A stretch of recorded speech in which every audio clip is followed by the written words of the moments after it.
I feel like we've made a little bit of progress in that sense. And there is work going on that we've been, Department of Peace, is to try to get the data between iCentra and Epic to link so that those risk registries, when we're pulling in office visits and all that sort of stuff, is pulling in not just from Epic but also from iCentra. And we figure, with those two data points, it's still not everywhere, but those are two pretty big health systems, and you're getting a lot of data at that point. But that is not yet built. So then when you pull from iCentra, do you print off the notes and then give them to the doctor? I mean, is that how you do it? Depends on the note. If it's a pretty expensive note, we print it and just have the providers read it before the patient comes in.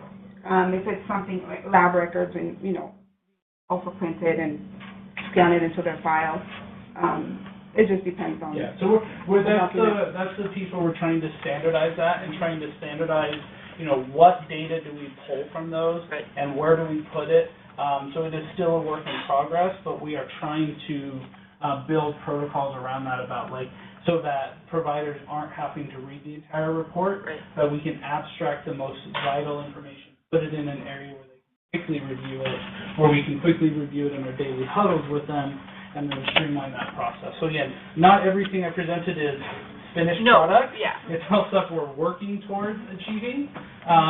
But yeah, that's one that we are still struggling with because different providers think different things are important.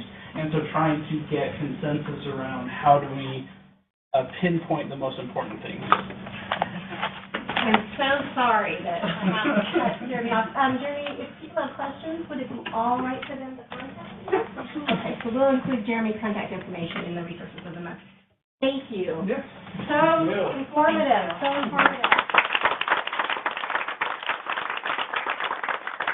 Unfortunately, my screen went away again. I guess that's a sign that I need to manage time better. But I did want to mention something really quick, and I'm going to read a little bit rather than, I'm going to read anyway. So you just have to listen to me. So there was an AAP article that came out on Monday, and I just happened to click on it and read it. And it has to do with an AAP Family Engagement Quality Improvement Project that took place from May 2016 to February 2017.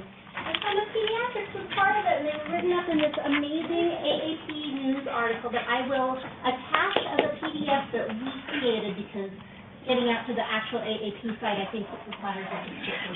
So it might not look quite as formatted and polished, but it has all the information in there. And you guys, it's so timely and it's so amazing. So just listen. A couple of these quotes. So this is Dr. Osler, who you guys work with. In the exam room, I give a lot of information, and not all of it makes it into the family's understanding. I learned how to take that down a notch and be more organized and specific about what I teach a patient. I'm still using that today. And then she talks about making sure that they point out the family's strengths in those visits. The family understands that they are the expert on the child when they hear that their family's strengths are presented.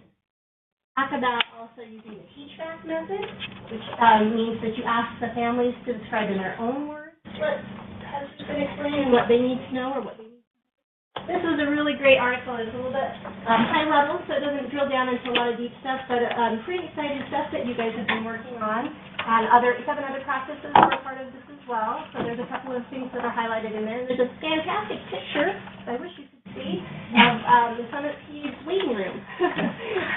So I will send that out as an attachment, and I hope you'll read that because it really, really links what Jeremy was saying, what these guys were saying, and really our topics today. So I thought that was really fun.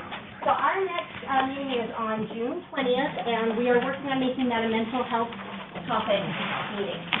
So see you then.